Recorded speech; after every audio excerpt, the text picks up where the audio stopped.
సమరం హెల్త్ ఛానల్కు స్వాగతం. ఈరోజు మనం బెడ్ రాటింగ్ అంటే ఏమిటి, తీరిక దొరికినప్పుడల్లా ఫోన్ చూస్తూ కాలక్షేపం చేస్తే ఏర్పడే అనేక సమస్యలు, వాటి పరిష్కారాల గురించి తెలుసుకుందాం. గంటల తరబడి ఏ పని చేయకుండా కదలకుండా విశ్రాంతిలో గడపడం లేదా ఫోన్ టీవీ చూస్తూ కాలక్షేపం చేయడమే బెడ్ రాటింగ్. నేటి తరం ఈ ధోరణిని సెల్ఫ్ కేర్గా పరిగణిస్తున్నప్పటికీ దీంతో శారీరక మానసిక ఆరోగ్యం దెబ్బతింటుందని వైద్యులు హెచ్చరిస్తున్నారు. పని ఒత్తిడి, అలసట, అనాసక్తి ఇవన్నీ కలిపి పడకపై నుంచి కదలనివ్వవు. తీరిక దొరికిన వెంటనే ఫోన్ చేతిలోకి తీసుకుని అదే పనిగా స్క్రోలింగ్ చేయడం లేదా నచ్చిన నెట్ఫ్లిక్స్ సిరీస్ను గంటల తరబడి కొనసాగించడం లాంటివి చేస్తోంది జెన్జెడ్ తరం. కొందరిలో ఈ అలవాటు ఉదయం నిద్ర లేచిన వెంటనే లేదా రాత్రి నిద్రకు ముందు కొనసాగుతూ ఉంటుంది. దీన్ని కాలక్షేపంగా వారు భావిస్తుంటారు. కానీ ఇక్కడే ఒక తిరకాసు దాగుంది. అడపాదడపా ఫోన్లు, టీవీలతో కాలక్షేపం చేయడం సేద తీరడంలో తప్పులేదు.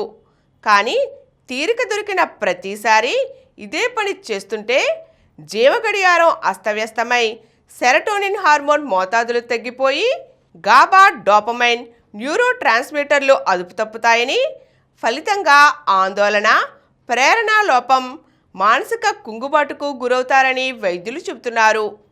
ఇలా దీర్ఘ సమయాల పాటు అచేతనంగా ఉండిపోవడం వల్ల శారీరక కదలికలు లోపించి మనసును తేలికపరిచే, హుషారుగా ఉంచే హ్యాపీ హార్మోన్ల స్రావాలు తగ్గిపోయి నిద్రలేమి, కుంగుబాటు, ఆందోళనలు వేధిస్తాయి.